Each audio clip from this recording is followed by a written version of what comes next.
Pour cette vidéo destinée aux parents, je vais vous expliquer un exercice mathématique que vous pouvez refaire à la maison qui va permettre à l'enfant de reconnaître les différentes écritures chiffrées des nombres.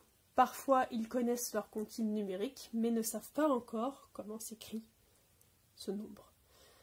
D'ailleurs, avant de commencer l'exercice, vous pouvez faire un petit bilan pour voir où il en est, en lui demandant d'écrire les nombres dans l'ordre et de s'arrêter quand il ne sait plus. Comme ça, vous verrez un petit peu jusqu'où il sait écrire les nombres. Alors,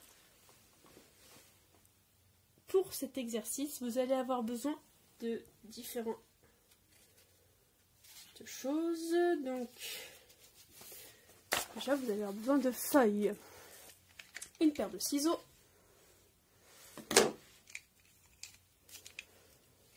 des crayons de couleur verte et bleue essentiellement. Alors moi j'ai plusieurs nuances, mais c'est pas obligatoire. Un crayon à papier, critérium ici, et feutre noir éventuellement. On peut aussi éventuellement avoir besoin d'un rouleau de scotch. Voilà. Donc, pour commencer, vous allez scotcher deux feuilles ensemble. Donc vous allez les mettre l'une à côté de l'autre. Si vous n'avez pas de scotch, tant pis, hein, vous les mettrez l'une à côté de l'autre sans les scotcher. Mais en fait, l'idée, c'est qu'on va travailler avec un plateau de jeu de cette dimension-là, qui est une dimension A3. C'est-à-dire 2 à 4 collés ensemble. Ici, moi, c'est ce que j'ai fait. Je les ai scotchés ensemble. Pour ce jeu, qui s'appelle Plouf dans l'eau, nous avons besoin de créer une piste de nombres. Voilà, pour vous donner un aperçu, qui part de 1 et qui va jusqu'à 20. Alors, soit vous travaillez avec une base carrée, moi j'ai quand même travaillé avec une base ronde, comme sur le modèle, et pour ça, donc j'ai récupéré un rouleau qui me sert de gabarit pour tracer mes cercles. Mais vous pouvez également vous servir de plein d'objets que vous avez chez vous. Par exemple, ici, une crème. C'est pas une crème, il suffit juste de faire le tour du bouchon. Alors, vous pouvez demander à votre enfant de vous aider à faire le plateau. Après, ce qui est difficile, c'est de placer les cercles.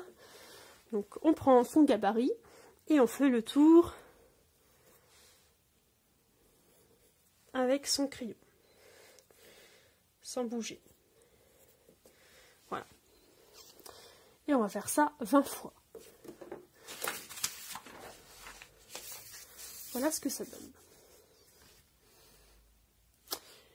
Une fois que vous en êtes là, en fait ici ça va représenter la mare. Le but du jeu, ça va être de se déplacer sur les pierres, qui sont en fait les cercles que l'on vient de tracer.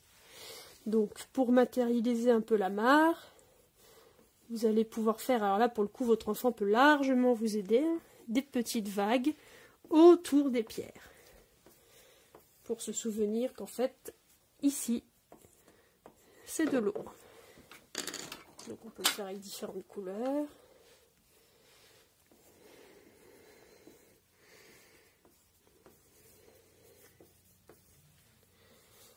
Voilà.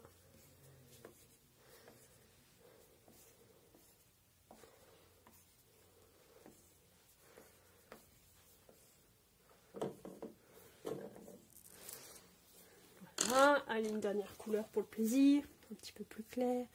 J'ai mis différents bleus. Hein.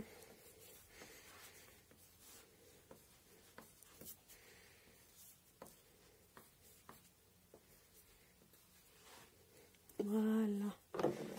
On est dans l'eau. Très bien. Ensuite, vous allez devoir écrire les nombres de 1 à 20. En commençant ici. Alors, je les ai écrits de couleur grise pour matérialiser les pierres. 3, 4, 5, 6, 7, 8, 9, 10, 11, 12, 13, 14, 15, 16, 17, 18, 19 et 20. Voilà. Ensuite, ici, on peut écrire le mot départ. Nous commençons par le 1.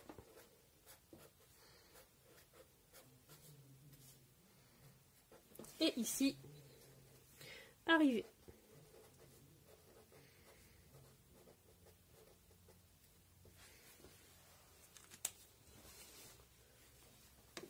Alors, vous pouvez également, si vous voulez vous amuser, dessiner une petite grenouille ici. Parce qu'en fait, dans le jeu initial, c'est une petite grenouille qui se déplace sur le chemin de pierre. Par la suite, il va vous falloir créer des nénuphars. Pour créer des nénuphars, on reprend le même gabarit qu'au début.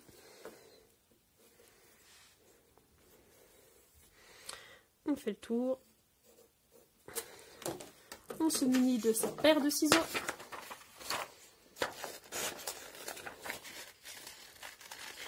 On coupe.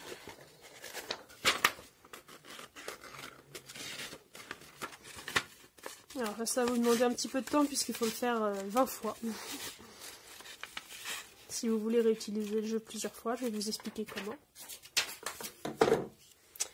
Vous écrivez au crayon vert du coup le nombre, donc ici le premier. Voilà. Et moi j'ai choisi de faire un petit décor pour bien représenter le nénuphar. Donc j'ai fait un cercle à l'intérieur. Pareil, vous pouvez le faire avec vos enfants. Ils peuvent vous aider à découper également. Hein. Si vous lui tracez le contour, il peut largement vous aider à découper les cercles. Ça ira plus vite. Voilà. Il sera bien heureux de participer à la création du jeu. Donc ça, c'est les nénuphars. J'ai fait la même chose, donc, pour les nombres de 1 à 20. Voilà. Ah, celui-là, il n'y a rien dessus. Ah si. Voilà. Donc il y en a un par case. Le but, du coup, ça va être de placer 5 nénuphars pour commencer sur la piste. Donc on va commencer par 5 nénuphars pour que ce soit plus facile pour l'enfant au début. Donc je place mes nénuphars sur la piste. C'est à vous de sélectionner les nombres. Hein.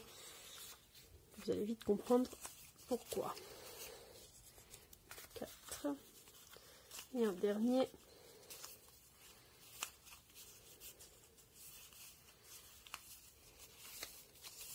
Je trouve pas les nombres que je veux.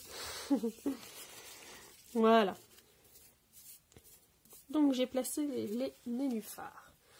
Pour que l'enfant marque des points, il va devoir aller du début du chemin vers la fin.